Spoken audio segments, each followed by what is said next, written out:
গতকাল বলছিলাম শুধু পরিশ্রমই সব কিছু না, পরিশ্রম না করেও সফল হওয়া যায়। সেটা কিভাবে, তার বিস্তারিত কথা আজকে বলবো। এখন আমি সম্পূর্ণ আমার অভিমত জানাচ্ছি, আপনাদের ভিন্ন মত থাকতে পারে, আমার কোনো সমস্যা নেই, কিন্তু আমি আমার ব্যক্তিগত অভিমতটা আমি জানাতে চাচ্ছি আর কি। এখন বিষয় না করে কিভাবে সফলতা অর্জন করা যায় সেই কথাটা আজকে বলবো। তবে তার জন্য অবশ্যই এই চ্যানেলটা সাবস্ক্রাইব করবেন, লাইক কমেন্ট করবেন, সবাই সাথে থাকবেন, সাপোর্ট করবেন। এই আর তো মূল কথায় ফিরে যায়। 3 শ্রেণীর মানুষ যারা পরিশ্রম না করে সফলতা অর্জন করতে পারে, তার মধ্যে 1 নম্বরে আছে টিকটকার। আচ্ছা, আমি কন্টেন্ট ক্রিয়েটরদের কথা বলছি না, কিন্তু কন্টেন্ট ক্রিয়েটর এক জিনিস আর টিকটকার কিন্তু আর এক জিনিস। একটা কন্টেন্ট বানাইতে গেলে বহুত পরিশ্রম করা লাগে, সেটা আমি জানি, কিন্তু একজন টিকটকারের কোনো পরিশ্রম লাগে না। টিকটকাররা বলবে যে কীভাবে ভাই আমাদের পিছনে লাগলি। এখন টিকটক মূলত হচ্ছে মোবাইল চালু করবেন, সামনে একটু নাচানাচি করবেন, এটাই টিকটক।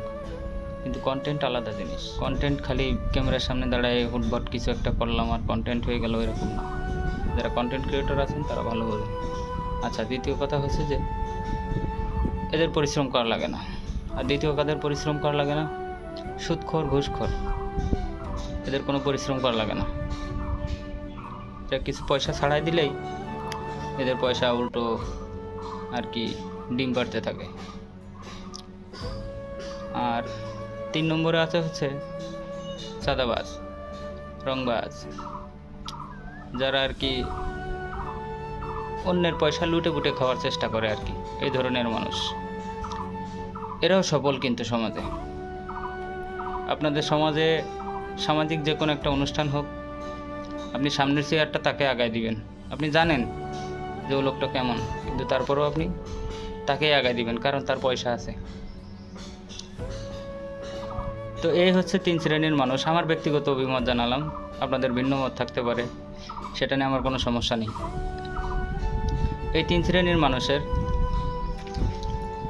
পরিশ্রম করা লাগে না পয়সা কামাতে। আর বাদ বাকি যা লোক আছে এদের পরিশ্রম করে পয়সা কামাইতে হয়, কিন্তু সফল হওয়াটা খুব কঠিন, সবাই পারে না।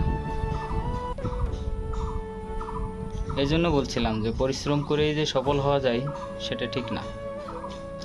আর পরিশ্রম করে যদি সফল হতে চান, অবশ্যই অবশ্যই অবশ্যই আপনার বাবা মায়ের দোয়া লাগবে। আপনি যদি বাবা মায়ের দোয়া ছাড়া যদি নিজেই হেটম দেখায় কিছু করতে চান যে না বিরাট কিছু করে ফেলাবো, তাহলে সেটা সম্ভব না। অবশ্যই আপনার বাবা মায়ের দোয়া লাগবে, আর যদি উপরওয়ালা চায় সেই ক্ষেত্রে সম্ভব।